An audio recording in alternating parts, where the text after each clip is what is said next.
And I want to present a little bit about this book that I wrote.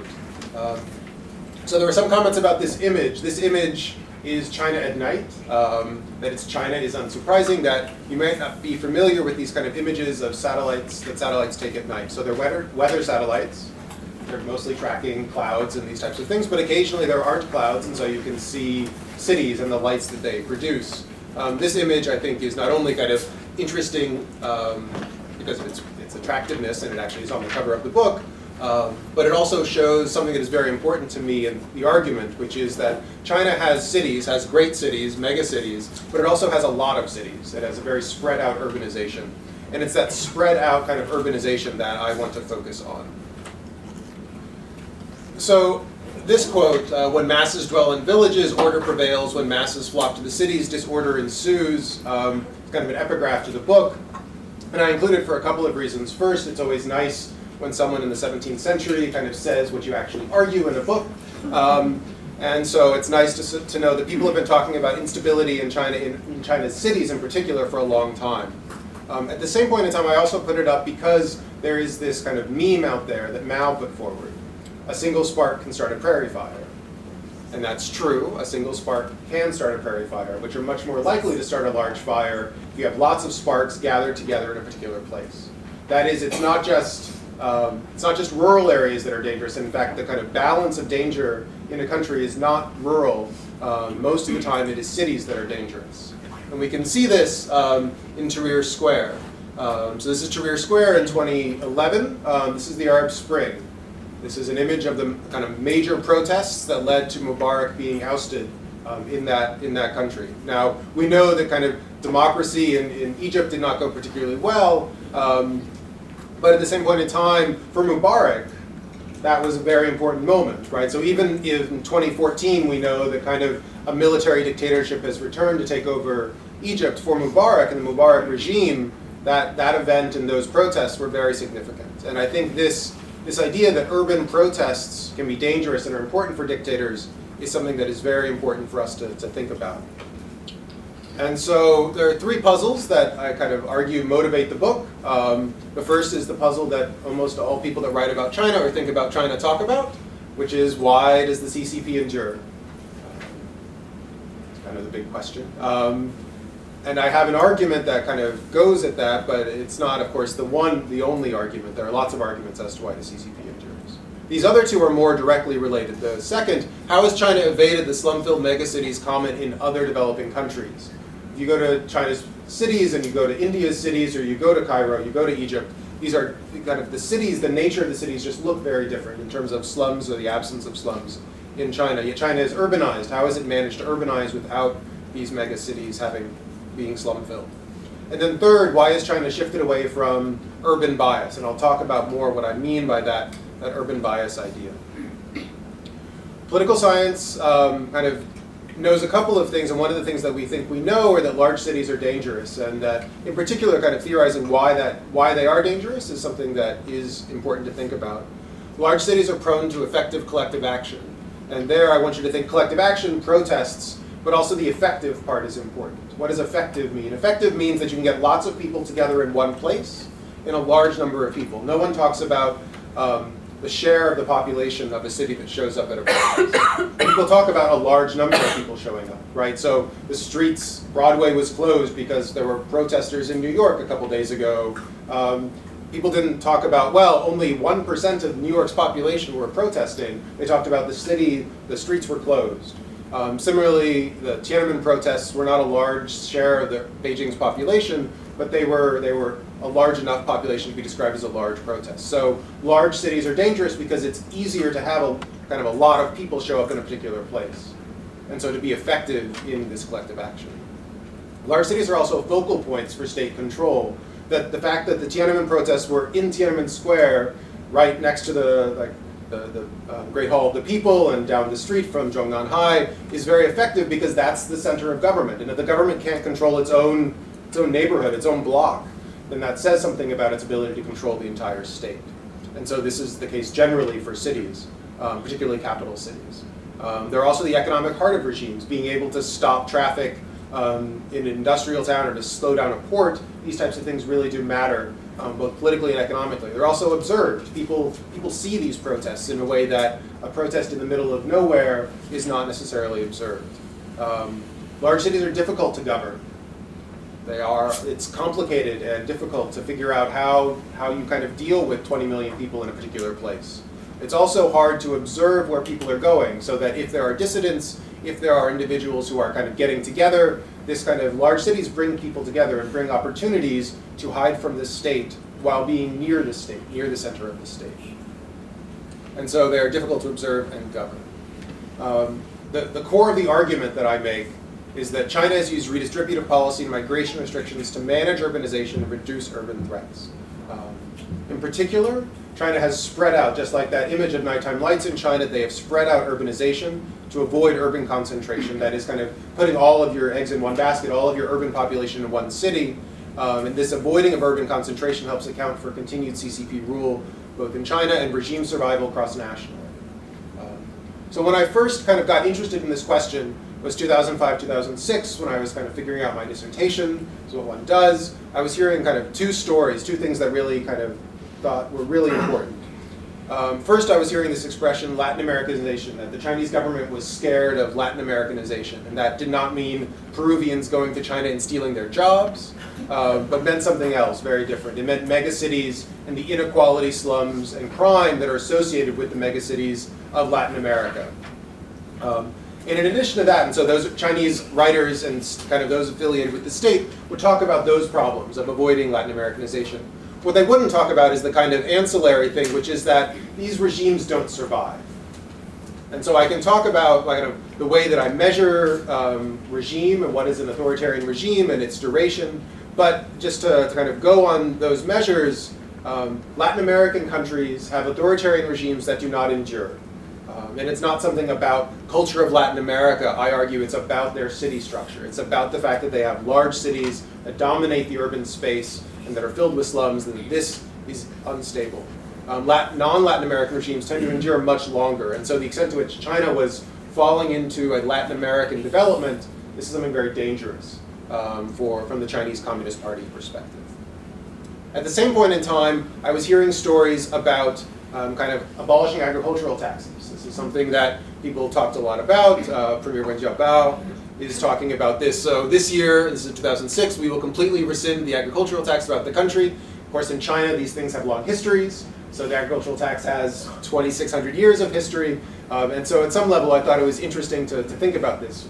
Governments rarely give up taxes, especially taxes that are kind of on a relatively kind of insignificant, politically unimportant population. That the people don't think about the farmers of China as the political powerhouse. And so to give up a tax on these politically weak individuals seemed particularly interesting. And it's not just the taxes, but also, and kind of the words of the government, if you don't believe them. You see this in kind of budgetary numbers and fiscal transfers as well. So this is kind of different types of numbers. This is center to province fiscal transfers for those of you that kind of follow Chinese fiscal space. In 1994, there was this major fiscal reform, kind of centralizing a lot of government revenue. And since that time, the central government has then sent down money to the various provinces. So two things to note about these 2 years. So this is 1999, 2004 on the right. And in 1999, you saw a very positive correlation between kind of the urbanness of a space and the amount of revenue that they were getting per capita. And so this was very positive pro-urban and urban bias. By 2004, you saw a move away from that urban bias. It's still not pro-rural by any means, but it is no longer as pro-urban as it used to be. And so you also saw kind of a real increase in the amount of these transfers, right? So the horizontal line there is a regression line, and it shows just the fact that it is above the other shows that it's a lot more money being transferred. This is very interesting because political science doesn't know a lot, but one of the things we thought we knew was that most developing countries are pro-urban, as China had been, of course, for political reasons. That urban residents are politically dangerous because, again, as for all the reasons we talked about, that they can more easily threaten regime stability than those in the countryside, so it makes sense to tax those in the countryside who can't harm you and give the benefits to those who can. So urban bias in this way, taxing the countryside, giving benefits to cities, makes sense, political sense. What this argument that is out there ignores, and something that China is very familiar with, is migration. So urban bias theory ignores the possibility of migration. So farmers, being smart, if you tax one crop, they will switch crops. Right? If you tax corn, people will start growing rice if they can grow rice, or wheat, what have you. If you tax all of agriculture and give the benefits to cities, people will move from agriculture to cities. They will move from rural to urban. And so urban bias in this way, which is meant to stabilize cities by kind of placating, giving resources to those who live in cities, in the end is self-undermining because it actually encourages the growth of these megacities as farmers choose to move from being taxed to enjoying the benefits of this kind of urbanization. And so the kind of conventional wisdom argument can be a very short-term argument, that it makes sense to give kind of resources out today because protests or urban unrest is unlikely on a short-term basis if you give people resources. But over the long run, you're actually going to exacerbate the problem of too many people in too many cities that might be against you. And so urban bias inducing migration, making these large cities more, and thus kind of regime collapse more likely. So that's kind of the argument. And so one kind of idea that is important is the way that China has got away from this is something I'm going to talk a lot about. So that's kind of to preview the argument. The way that the book kind of works is like this. You kind of have a theoretical argument, the urban bias, a Faustian bargain, where I make these arguments. The Faustian bargain nature is that it's good in the short term, making a deal with the devil, but over the long run, it's going to bite you. It's going to have problematic consequences. And so urban bias in this way makes sense today, but over the long run, you're going to have to pay back that devil. Although China, as you see in the fourth chapter, the hukou system, the way it's kind of managed to have urban bias without having this migration is fundamentally, I argue, a loophole to this Faustian bargain. So China's made a deal with the devil, but avoided the negative consequences of it. Over time, we know that the hukou system migration restrictions of that system have been lifted and increasingly have been replaced by a fiscal policy. So it's no longer the case that the state forces you to stay in the village, but you can move away, but there's incentives to stay, or there's incentives to move to smaller cities as opposed to larger ones. So the kind of core of the book are these three chapters in the center that are kind of empirical heart on China and China's migration and management of urbanization. The third chapter here, I've already talked about the fourth and the fifth. This sixth chapter is about the Great Recession, and I'll talk about that example, which I think really illustrates the political benefits of the hukou system. This data was gathered in China, both quantitative, so a lot of these chapters do have numbers, and I apologize for non-numerical people, but there are, most of the empirical chapters have kind of some quantitative analysis, and there'll be some of that, but a lot of it is qualitative, both national level policy analysis as well as data based on fieldwork in kind of China's urban and rural areas. Importantly for me, this is something I really thought and cared a lot about, was that it is bookended by cross-national analyses. That both kind of, the Chinese regime survives, it endures. There are lots of stories as to why it endures. And so to say that, it's because China's managed urbanization without showing that this urbanization can be dangerous cross-nationally, I think was really important to me. And then, so that's the third chapter, which I'll talk a little bit about. And then to go back to cross-national, what can we learn from the Chinese case about other countries, other developing countries? And so that's kind of the bookending of the book. So I want to talk a little bit about the cross-national survival analysis. So that is that cities are dangerous, in particular concentrated cities are dangerous, that urban bias induces people to move to these large cities, induces concentration, and that there is this Faustian bargain nature, that urban bias makes sense in the short term, but undermines regimes in the long run.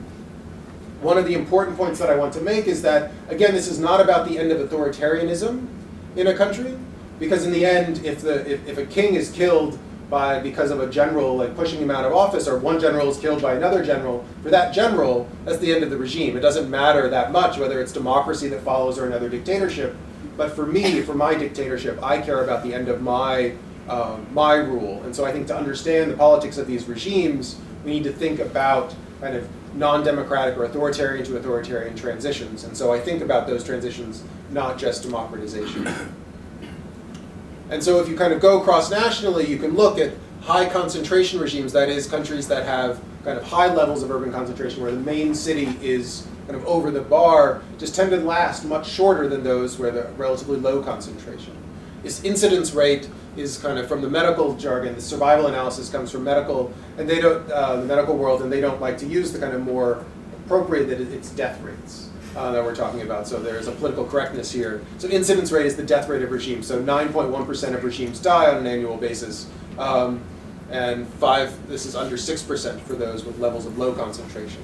There are kind of even more statistical analyses if you actually do look at the book in the 3rd chapter. But if you control for lots of other factors that people talk about cross-nationally, it looks like those, if you have kind of larger urban concentration, higher levels of urban concentration, this is particularly dangerous. In particular, kind of raising a rise from 43%. So if it's 10% on an annual basis that a regime will die, the average regime will die, this goes to 14%. So not kind of you're going to collapse tomorrow, but it is something that is a substantial increase in kind of its danger.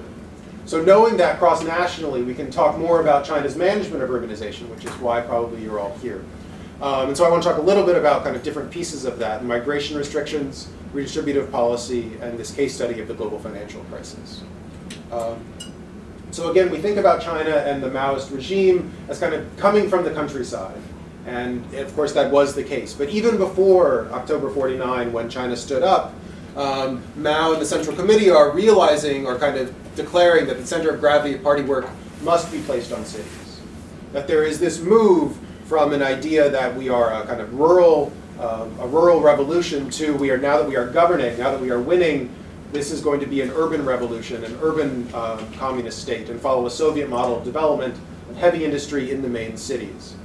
And so what we saw when China implemented that policy of Soviet model of development is that there increasingly was talk about labor employment problems, as we had blind flows of labor from the countryside to these urban factories to join the urban proletariat. And so from 52 we talk about labor employment problems, 53 we talk about blind inflows into cities, we now are at 54, we're controlling these blind inflows. 55, there's establishment of household registration, kind of signaling where people are going to be, and by 58, you're passing of the hukou law, the household registration law. And so this idea was that you are going to register where people are going to be, and you're going to prevent them from moving. You're going to kind of take care of people in urban areas and tax people in rural areas, and the way you're going to keep them in place is part of the plan. This kind of, right? So this is how did the regime able to keep people in the countryside is food coupons would be tied to your locality.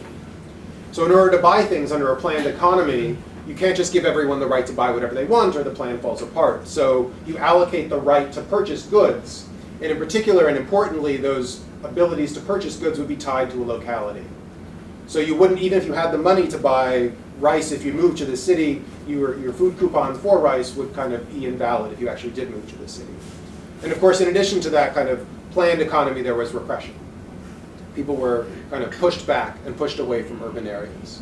Kind of this urban bias makes itself most kind of like transparent during the Great Leap Forward, where food is being literally taken from rural areas and distributed to urban areas in a kind of in a catastrophic way, where kind of because of the kind of exuberance, I suppose is one way to say it, of kind of statistical analyses, right? So we are taking satellites up to heaven, right? This is the type of language. The food production was supposed to be off the charts, and the central state believed these numbers, and so rather than just taxing, taking kind of a haircut on these numbers, they in fact took everything.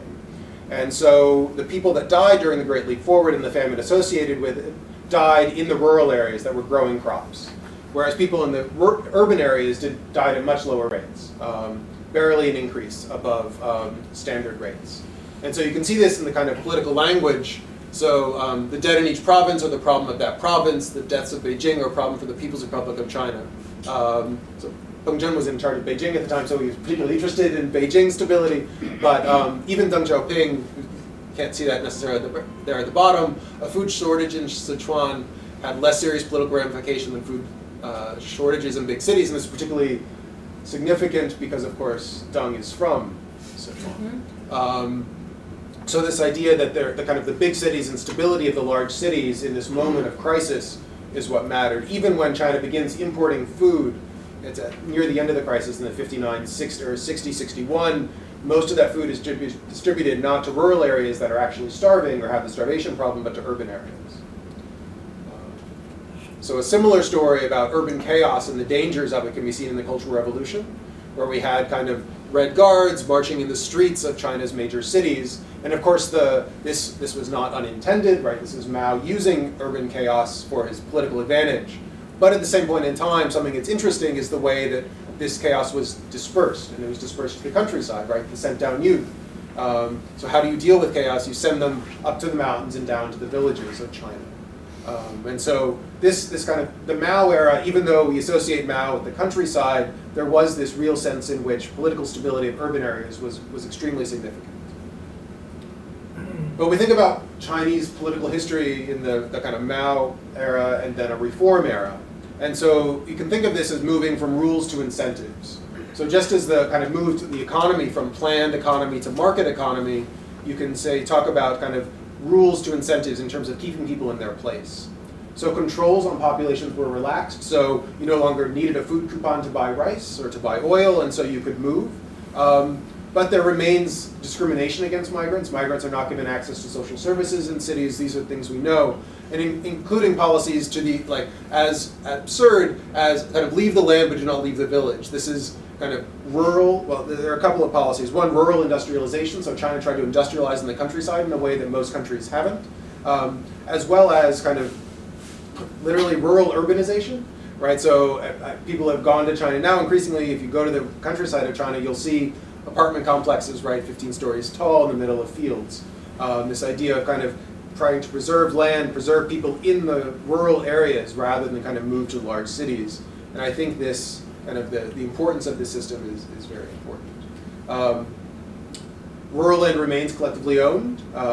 There are kind of experiments to move away from this, but in general this is the case. And migrants tend to pay fees rather than receive benefits when they do move to urban areas. Interestingly, this has been relaxed increasingly in the small and medium cities of China, not the largest cities. In fact, there was a recent State Council kind of policy announcement on hukou reform, and I always check whenever there's one of these announcements, did it change the major policies? And in the end, I always look, and there's a particular phrase like strictly control the size and scope of the large cities, and that still is there in the 2014 announcement.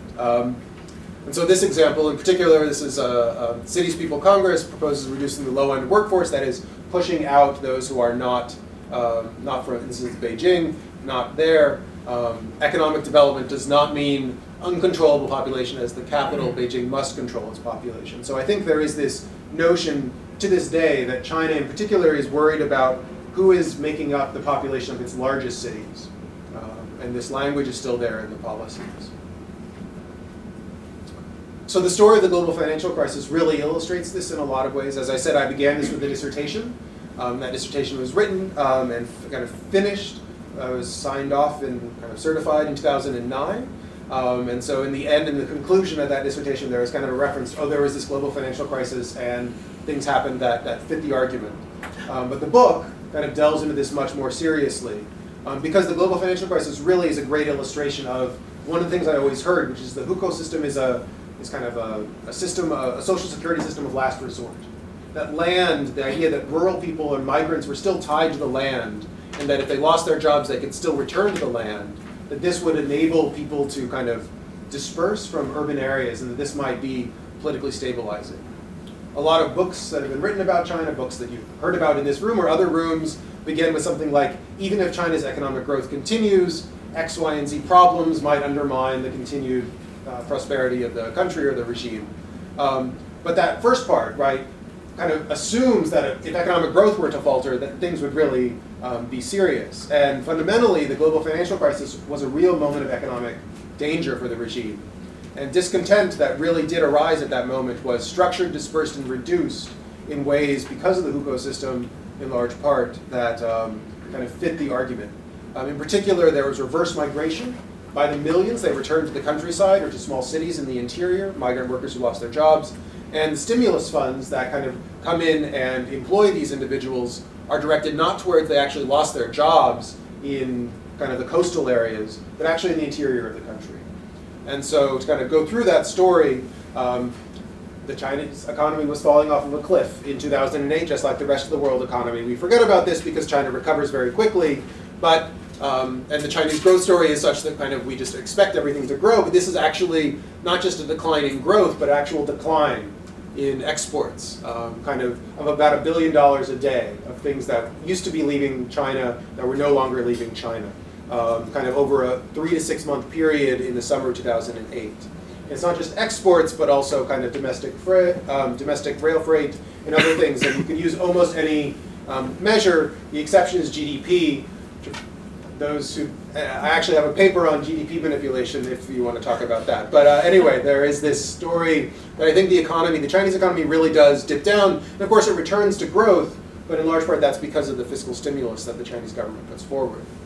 And this growth, or this kind of collapse of growth and export losses was not just evenly spread around the country, but it was mostly along the coast on the right side here. This is share of 2008 GDP, so this is 6% to 40% of GDP, so this is a major source of loss for these areas. Xinjiang is a natural resource producer, and as oil and natural gas prices drop, its economy suffers as well. But kind of a lot of these jobs, people are losing their jobs, are mostly along the coast. And so this discontent was both structured, dispersed, and reduced. Structured in part because, again, there was this deconcentrated city system. There are lots of cities, and so people lost their jobs in lots of cities, not just Beijing, not just Shanghai. So unlike Egypt and Cairo, where is one city, in China you have dozens of cities of large size. And so in that sense, protests in one city don't kind of reflect the entire country falling apart. You also, the hukou system kind of separated migrants and locals. The Bendiwen Raidiren is a real distinction that people really do care about. And this kind of reduced the possibility of solidarity across these populations. Migrants also believe themselves to be temporary. They don't have full access to the city, and so they do have this connection to the countryside. And so by the millions, they did reverse. They did return to the countryside, and then reduced. In the end, the Chinese government spends lots of money to re-employ these populations, and it spends it in this particular way in the countryside. The official figures are 20 million migrant workers left coastal factories and returned to the interior. Unofficial figures, as is often the case, exceed the official figures. Kong et al.'s estimate is about 40 to 45 million people. More people, the people that lost their jobs in the global financial crisis, the Great Recession, whatever we want to call it, more people lost their jobs in China than anywhere else. We don't think about China as suffering, but people that lost their jobs mostly lost their jobs in China. Now, a lot of that was short term. Most of those people were reemployed within 8 to 10 months. But as Mubarak or others can tell you, kind of short-term duration, like instability, can be very dangerous. And in fact, the agricultural sector itself, it did serve this purpose of people returning to the land. The stimulus funds, this is kind of one measure of stimulus funds. This is center-approved local debt. So the center allows provinces to put out debt in 2008 in a way in 2009 that they had not done previously. And the center particularly allows local governments in the interior to implement this debt to a much greater extent than other areas. And so this kind of shifting of location kind of follows in the Develop the West or other programs that we know the Chinese government has been interested in kind of promoting the interior of the country and uses the opportunity of the financial crisis in this way. I visited one of these one of the products of the stimulus package. This is Changsha's high-speed rail station, which looks like an airport, but in fact is the high-speed rail station. It was empty at the time, or mostly empty. It's more used now. But this is just kind of one of the many projects that were kind of not necessarily green-lighted, but kind of sped along because of the fiscal stimulus. So this story, I think, helps explain why this moment that could have been very dangerous, and I think we kind of ignore that there was real danger, or large-scale protests in kind of the cities of Guangdong during the moments when these workers were fired, their factories were shutting down. But for the most part, because of the structure of the system and their dispersal of these migrants, the danger was reduced. And so the kind of management of urbanization is part of this kind of story of survival and resilience. Not only just why the regime has survived, but why it's able to respond to moments of crisis. And so I think this is helpful not only in kind of why China has survived, but also kind of a story about authoritarian regimes generally, why China differs from other places. If China is a black swan that has to be explained, this is one of the reasons why. And so this is kind of the general argument why cities threaten stability and regime survival, and understanding China's management of urbanization is really important. The ability of the Chinese government to trade off growth for stability. So to keep people in the countryside, economists, as well as human rights people, have been complaining about the hukou system for a generation. And the Chinese government has insisted, and I think we can see the political benefits of this insurance system, of the hukou system, even if it is a total imposition and discrimination against these populations, as well as the kind of political geography of inequality inside of the country as being very significant and something that the regime is worried about. So with that, that's where I end in the book. Of course, time continues, and so there's lots of things. China is still managing its urbanization in some ways. In some ways, the story from the book continues. In some ways, that is a chapter that China is moving away from. So with that, I'm happy to take questions, however we proceed. Fascinating presentation. One very quick question. Bill, would you introduce? Yeah, I'm Bill Armbruster, a retired journalist. Quick question. When you refer to regimes, are you referring to authoritarian regimes?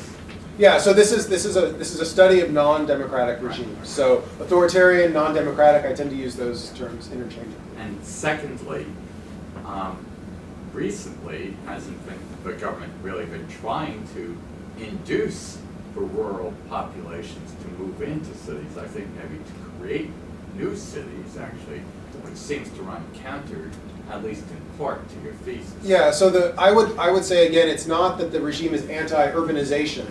They're anti kind of concentration. They're very strictly controlling the population of the largest cities. And so, but of course, anyone who's been to the largest cities of China knows that it's hard to think of them as controlled in any way. But if you compare it with India, China's urban population is twice India's, and yet Beijing is not twice the size of Mumbai. In fact, the Chinese kind of cities, the largest cities, are very different and are kind of filled with people that have won from reforms, fundamentally. Mostly are people that have done well.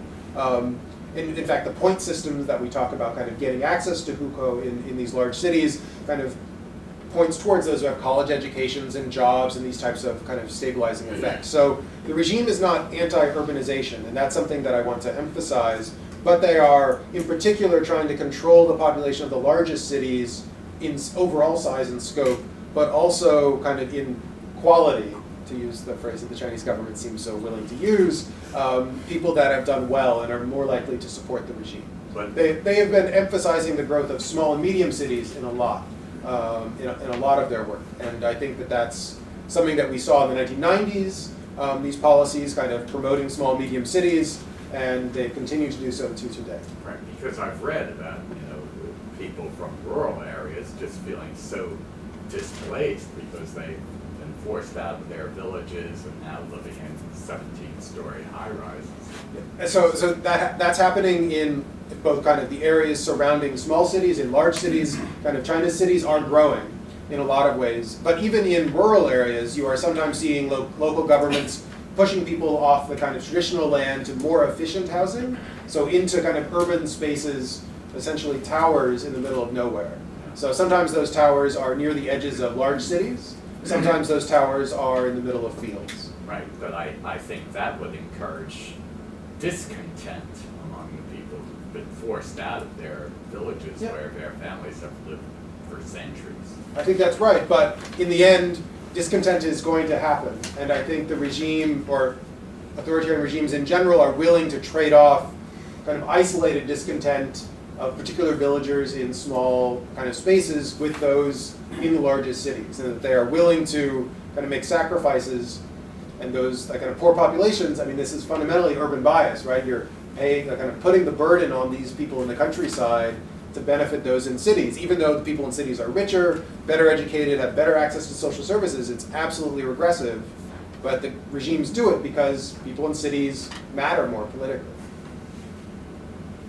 Yes? Albert Golds at Indo-Brazilian Associates. I've written a number of articles about urban planning and specifically on security. I did write an article about the Hong Kong protests and how that was so unique as to how a non-democratic government handled those protests, which actually goes, basically, I basically called it, China's new playbook for handling civil disobedience. What has the Chinese government learned about the Hong Kong protests, just specifically with respect to civil disobedience, aside from the issues involved? How can that be applied to the mainland cities, or is it pretty much a one-off, a very different animal? I think it's a different animal. Chinese I almost said Chinese cities are different than Hong Kong, right? But Hong Kong, of course, one country, two systems, so we can't emphasize the two systems part without remembering the one country. But I think two systems dominates one country here, that the way that the CCP, the Chinese Communist Party, and the government in Beijing deals with protests in Hong Kong are totally different than it deals with protests in the mainland. A large-scale, kind of very political protest about kind of big issues, not about a local issue, not about something small or narrow, would just not be tolerated in a Chinese city, in a city in the mainland. And so I think that what the Chinese regime learned in these Hong Kong protests, I think in large part is based on its kind of reaction to previous protests in Hong Kong, that the regime had kind of given in when it had large-scale protests in 2002, 2003, as well as in 2012. There had been protests calling for changes. The first was the anti-sedition issue, and in 2012 it was kind of patriotic education. And Beijing had basically backed down in both those cases, and I think this time the regime was not interested in backing down and kind of not setting an example, perhaps for mainland cities. Oh, if we protest, we get what we want. I think they were concerned about kind of lessons from Hong Kong bleeding into the mainland.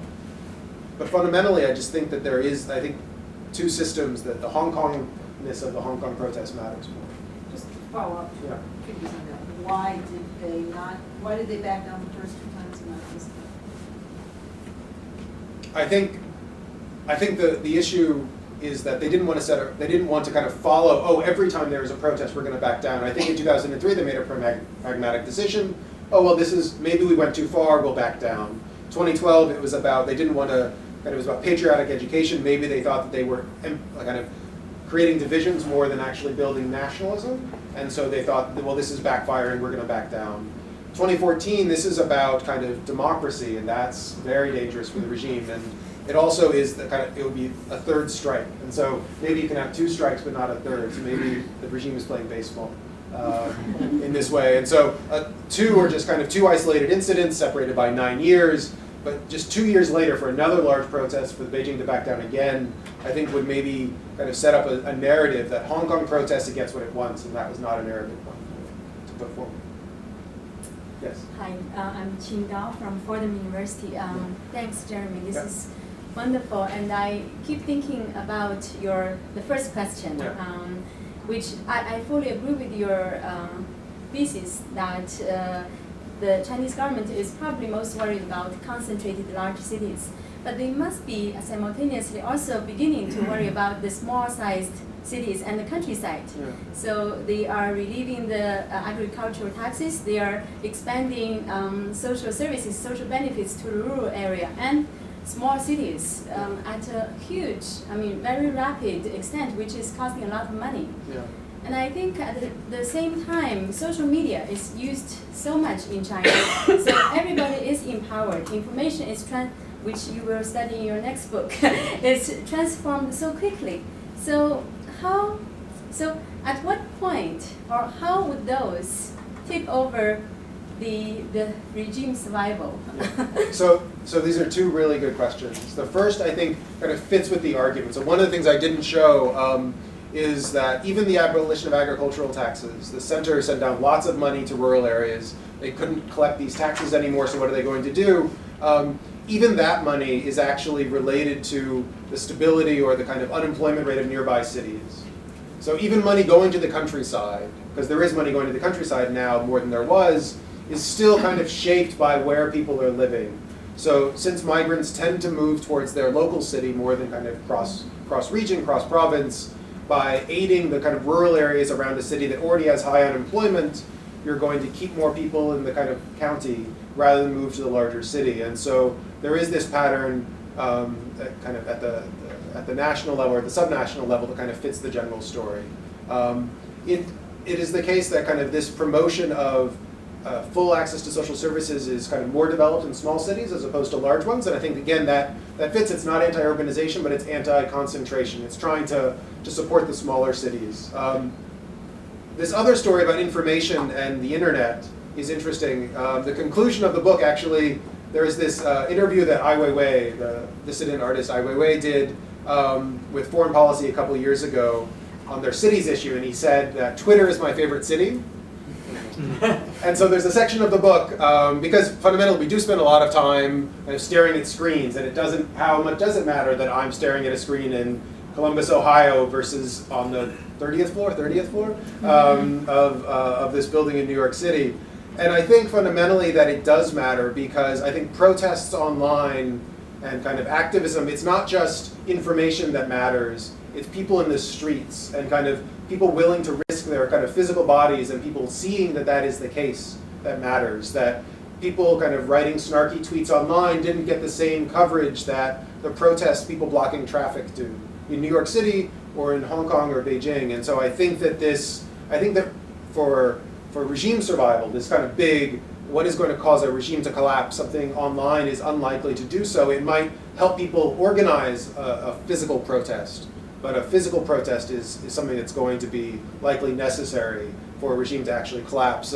Lots of people like clicking dislike on a Chinese government post is not going to matter. It's going to be people in the streets, and that's a story about real cities and physical space, not a story about internet space. I was just curious if I understood it correctly. Regimes where there's an urban bias last a shorter time than Yeah. those without. But it wasn't that much longer, maybe double. Yeah. And this was all authoritarian. Authoritarian governments, yes. So how does that compare with non-authoritarian governments in terms of survival rates? Yeah, so there the question is, how do we think about, so in a democratic government, are we thinking about the continuance of democracy? Right. Right, so for like Republican rule, in 2008, John McCain sees this Obama transition as a change in, like a very serious change in government, but from my perspective, that's democracy continuing. And so here, democracies, once you tend to be a democracy, particularly a rich democracy, you tend to survive. Not much we don't see a lot of rich democracies collapsing into authoritarianism. Poor democracies tend to be much more unstable.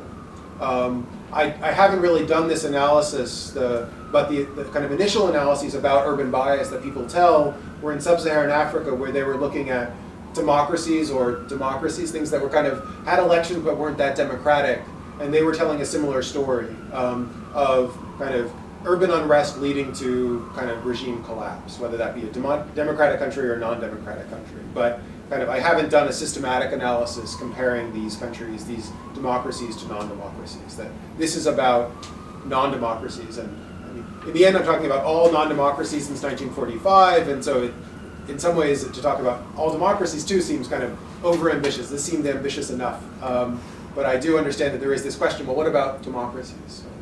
So maybe that's something I will explore. Yes? John Lowe from the National Committee. On China, everything is on such a different scale, it seems, than so much of the rest of the world. So when we're talking about small, medium, or large cities, and the number of sparks to get a prairie fire going,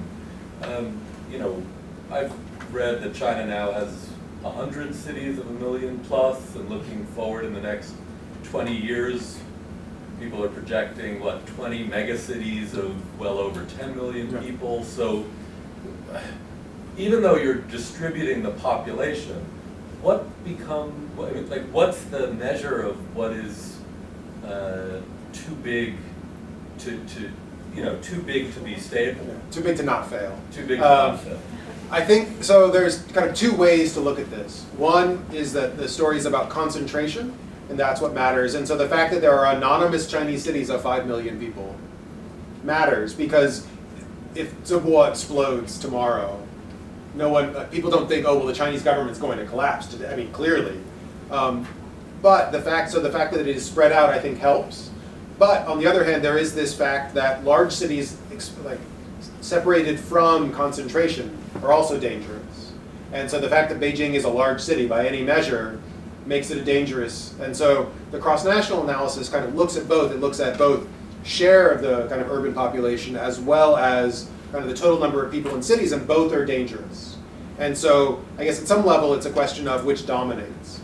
I think the fact that there are 20 or 10 or whatever the number of megacities going to be out there is, again, helping the regime rather than allow it to naturally kind of coalesce into just a few cities by structuring it such that they incentivize people to move to these smaller cities, that even a megacity of Chongqing, a large city, not the largest city in the world, journalists that get that wrong anyway, that idea, it doesn't matter as much because it's not the only city. When Cairo explodes, it's kind of the global city of Egypt. There is not, Alexandria is kind of a second city, but it doesn't matter in the same way. Even like kind of Tianjin kind of having big protests just doesn't have that same political effect because it's not a place where the foreign journalists are. It's not a place where kind of stories are going to be written in the same way that in these largest cities. And so this kind of spreading out does matter. On the other hand, obviously a lot of people can get to Tiananmen Square very quickly in Beijing, and so if something were to happen, you could have a large protest at any time. And so that large city might trump the concentration story. It's just on that, or one minor point, and I'll ask my question. Yeah. Carl Minster at Fordham also. I mean, 1911 Wuhan. That's actually a city that's remote from everywhere else, but it happens to be the detonation for the first revolution. But one of the general thrusts in your description, which I totally agree with, is the idea that the ecosystem is a stability-inducing mechanism that the state has relied on. I think you're right. 1950s, 1960s, you look at exactly that rural-urban interaction, the population flowing back to rural areas. I guess I wanted to push you a little bit on whether you think, to what extent that is like an accurate description going forward, and there are two elements to that. One of the key points about the ecosystem is that your identity is inherited. So you're a rural resident living in the urban areas. Even if you're born in the cities, you're inheriting the non-Beijing or non-Shanghai or non-Wuhan identity of your parents. As we're now we're now 30 years into the reform period, you're now starting to see the development of children who in fact are themselves born of migrant parents.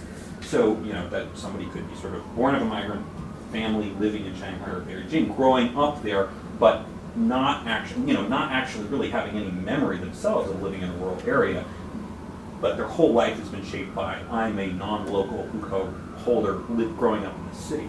So one question is, on your first point about the population moving back to the rural areas, when you get a couple 100 million people in the cities whose identification isn't really with rural areas, in times of crisis, will they go back in the future? The second is, might that actually be sort of an instability-inducing mechanism? If I was ever going to create the concept of sort of an urban proletariat, labeling people with sort of a particular identification on their head, sticking them in the urban areas, giving them totally different treatment from the other people, that would seem to me sort of to be precisely the type of dynamic that would be a real problem for the Chinese regime. Yeah. No, I think that this, at some level, it's the Chinese Communist Party dealing with its communist nature, right? The idea that it has to worry about an urban proletariat and a revolutionary kind of efforts against itself. The extent to which the CCP has, like KFC, it has become its initials, not the actual words, right? It's not just fried chicken anymore. It's not communist really anymore.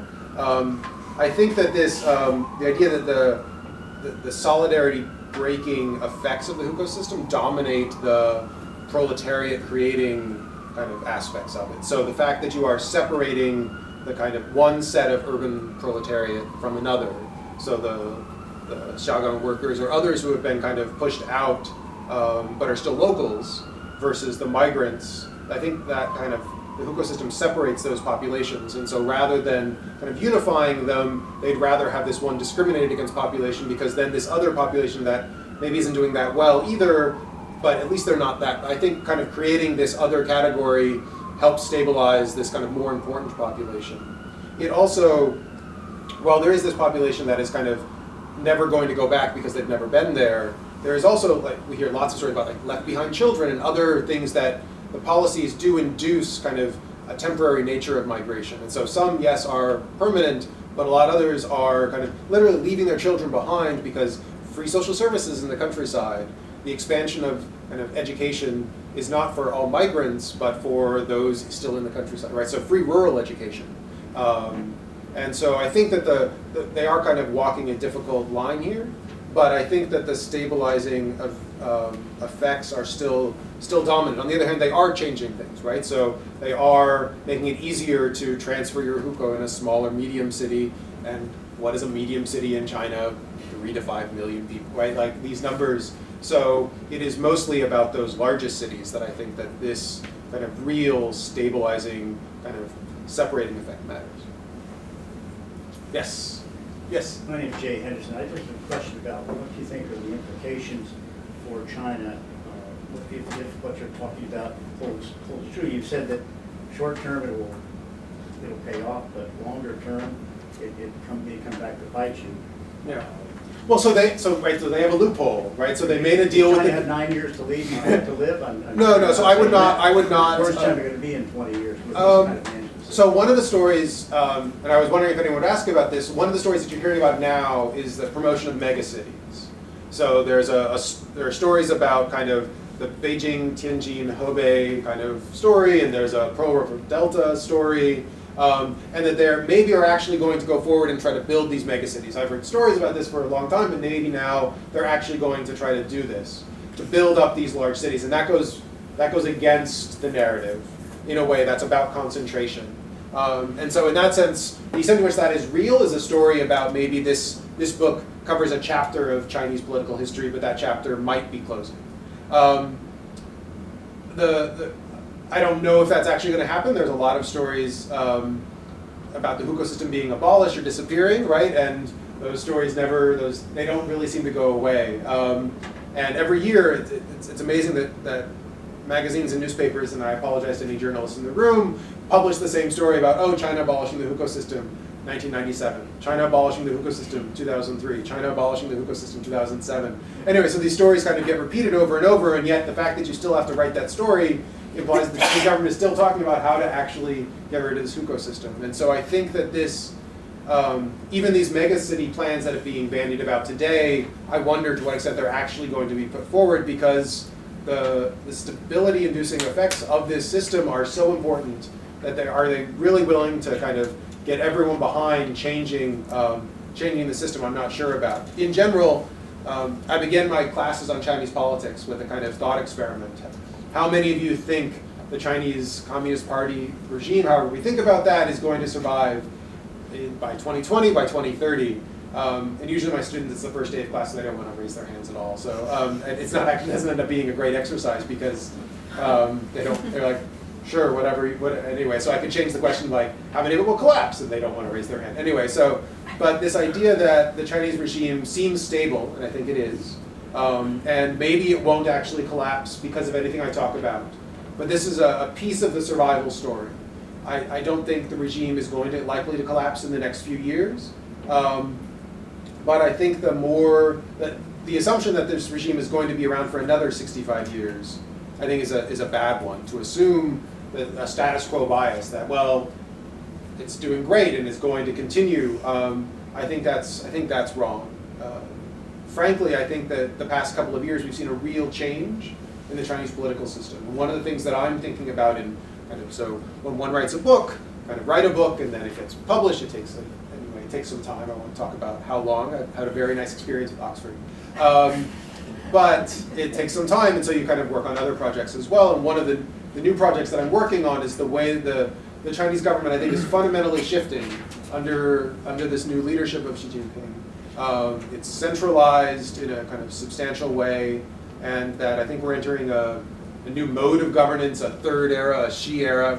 I think that these ideas are out there in the ferment, and so that the things that worked 10, 15 years ago, the way we talk about China as kind of Mao China and reform era, I think increasingly 5, 10 years from now, we may talk about 2012, 2014 as the beginning of a new era. And the reform era China looks very, very different than Mao era China in a lot of ways. And so I think 5 years from now, even if it's what's called this Chinese Communist Party is in charge, it's going to look very, very different. Or I would not be surprised if it looks very different. Yes? So my name is Morgan A. Jones, and I work in the mayor's office in New York City. And so we deal a lot with city planning, buildings, and all this kind of issues and areas as well. response to protests as well recently, as well as being Occupy Wall Street, Occupy Sandy, and all these different areas as well too. What are some elements of, and I lived in China for 6 years, my wife was born and raised in China, so she has the hukou from China. And so That's a to good be married one. to her, I had to get a hukou. So, and I learned about that from being married to somebody, unfortunately not from a discussion like this, but this is great, thank you, Mary. But the other thing is, what are some elements of Chinese government with regards to urbanization that we as American cities can learn from China? It's going to be difficult to implement our own hukou system or anything of that nature, but we have things like municipal ID that has already come out in New York City, which allows large numbers of undocumented immigrants to be able to receive city services, which is something that people wouldn't normally get from a federal system, whereas you have a more centralized system that's based in China. What are some things that we can kind of learn on that and sort of maintaining a stable urban environment here and looking in China? Yeah, so the hukou system, I think, is something that could only work in a non-democracy. Right, you couldn't kind of say, well, you were born in rural Indiana, there's no way that you're going to be allowed to move to Columbus, Ohio, let alone New York City. Or you're going to be a second-class citizen in that place. I think this is a technology that only works in a dictatorship. So it's interesting the extent to which they are moving away from this system to something that kind of would work more in a democracy, which is kind of, well, please stay in the countryside. Here is kind of, we're going to get rid of your agricultural taxes. We're going to kind of subsidize you to keep on farming. Please, or if you're going to move to a small city, not a large city. So it's interesting that they're moving away from things that only work in non-democracy to things that work in democracy. If I were to speak to the New York City government or that in terms of what we could learn from Chinese cities, I think the investment in physical infrastructure is the kind of core story, and the willingness to invest before kind of demand is even there. There are stories about ghost cities in China. I think that is real, and I think in part that's part of the hukou system in the sense that localities are counting on kind of people being forced to move or kind of pushed to move to small cities that no one actually wants to move to. And if there is reform, that you're actually going to see a lot of people emptying out of those small to medium cities and moving into the large cities. And so you'll have this ghost city phenomenon. But for the most part, you've seen like a real emphasis on emphasizing physical infrastructure, public transit, and that Chinese cities are way ahead of American cities. Of course, New York is the kind of best public transit system in the United States, and it's also the oldest. And so it has this problem of having been there for a long time, and so kind of reinvesting is not something that Chinese cities have had to deal with that much.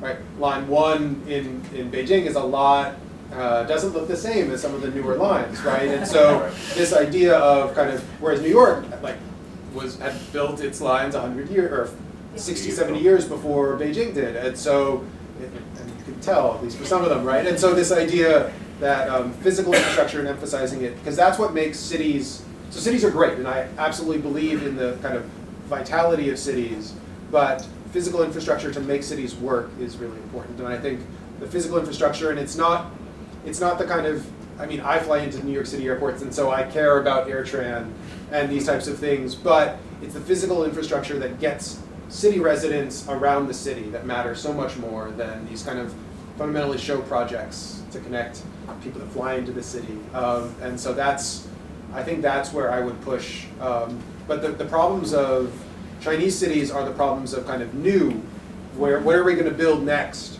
Whereas the problems of American cities are about what can we maintain, and kind of an emphasis on maintenance and kind of keeping what you have and keeping it high quality is really important. And unfortunately, this is a great discussion, and you can continue it with Jeremy. We have copies of his book for sale, and he's available to sign them as well. Thank you all for coming out tonight. This has been a really great, I think, thought-provoking discussion. So thanks to Jeremy, and thanks to all of you. thanks for these questions.